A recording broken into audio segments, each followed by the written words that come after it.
Welcome to Nisha's world blogs. ഇന്ന് ഞാൻ ഉണ്ടാക്കാൻ പോകുന്നൊരു സ്മൂത്തി ഐറ്റമാണ്. ഞാൻ ഡയറ്റ് ചെയ്യുന്ന സമയത്ത് ഞാൻ കഴിച്ചിരുന്നൊരു ബ്രേക്ക്ഫാസ്റ്റ് റെസിപ്പിയാണിത്.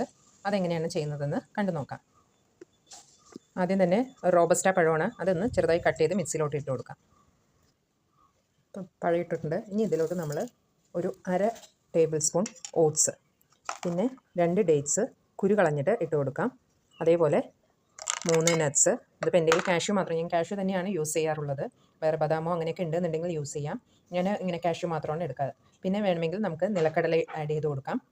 നിലക്കടലയ്ക്ക് പകരം ഞാനിവിടെ പീനട്ട് ബട്ടർ ആണ് ചേർക്കുന്നത്. അതായത് മധുരമില്ലാത്ത സോൾട്ടഡ് പീനട്ട് ബട്ടറാണിത്. അത് ഞാൻ 1 സ്പൂണ് ഇങ്ങനെ ചേർത്ത് കൊടുക്കും.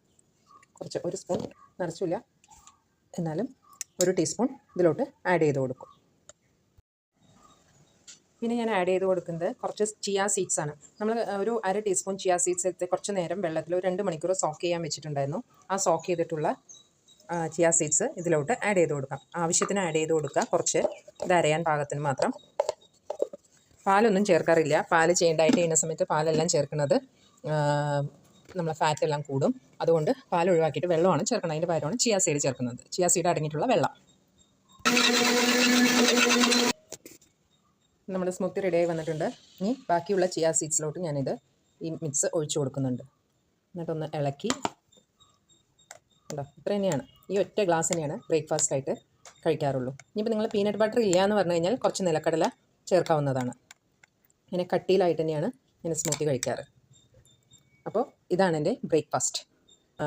ഇത് മാത്രം കഴിച്ചതുകൊണ്ട് ഞാൻ മെലിയെന്നൊന്നും പറയുന്നില്ല. പക്ഷേ ഇതിൻ്റെ കൂടെ നമ്മൾ മെയിനായിട്ട് ഒഴിവാക്കേണ്ട സംഭവം ഷുഗറാണ്. ഷുഗർ എന്നുള്ളത് പാടെ ഒഴിവാക്കുക തന്നെ വേണം. ഒരു കാര്യം കൂടി പറയാൻ, നമ്മൾ റോബസ്റ്റ പഴത്തിന് പകരം ഒരിക്കലും നേന്ത്രപ്പഴം ഒന്നും എടുക്കരുത്. നേന്ത്രപ്പഴം എല്ലാം വെയിറ്റ് ഗെയിൻ ചെയ്യുന്ന സാധനമാണ്. റോബസ്റ്റ പഴം തന്നെയാണ് യൂസ് ചെയ്യേണ്ടത്. അല്ലാന്നുണ്ടെങ്കിൽ നിങ്ങൾക്ക് ആപ്പിളോ അങ്ങനെ വേറെ ഏതെങ്കിലും ഫ്രൂട്ട്സ് ആഡ് ചെയ്യാം. ആപ്പിളൊക്കെ വേണമെങ്കിൽ ആഡ് ചെയ്യാം. ആപ്പിൾ, സ്ട്രോബെറി അങ്ങനത്തെ കാര്യങ്ങളെല്ലാം ആഡ് ചെയ്യാം. പക്ഷേ ഒരിക്കലും നേന്ത്രപ്പഴം യൂസ് ചെയ്യരുത്. പിന്നെ ഇതുകൊണ്ട് നമുക്ക് ബ്രേക്ക്ഫാസ്റ്റ് മതിയോ എന്നുള്ള സംശയമൊക്കെ ഉണ്ടാകും. ഡയറ്റ് ചെയ്യുന്ന സമയത്ത് അത്യാവശ്യം ഒരു വയറ് നിറയുന്നൊരു സംഭവം തന്നെയാണ് ഈ സ്മൂത്തി. പിന്നെ അതേപോലെ ഇതിൽ ഓട്സ്, ചിയ സീഡ്സ് എല്ലാം ധാരാളം ഫൈബർ അടങ്ങിയിട്ടുള്ള സംഭവമാണ്. നമ്മൾ നിലക്കടലയും നട്ട്സും ഡേറ്റ്സും എല്ലാം ചേർക്കുന്നതുകൊണ്ട് ആവശ്യത്തിനുള്ള പ്രോട്ടീനും നമുക്ക് കിട്ടുന്നുണ്ട്. സോ ഡയറ്റ് ചെയ്യുന്ന എല്ലാവരും ഈ ഒരു റെസിപ്പി ഫോളോ ചെയ്യുക. നെക്സ്റ്റ് വീഡിയോയിൽ കാണുന്നത് വരേക്കും ബൈ ബൈ.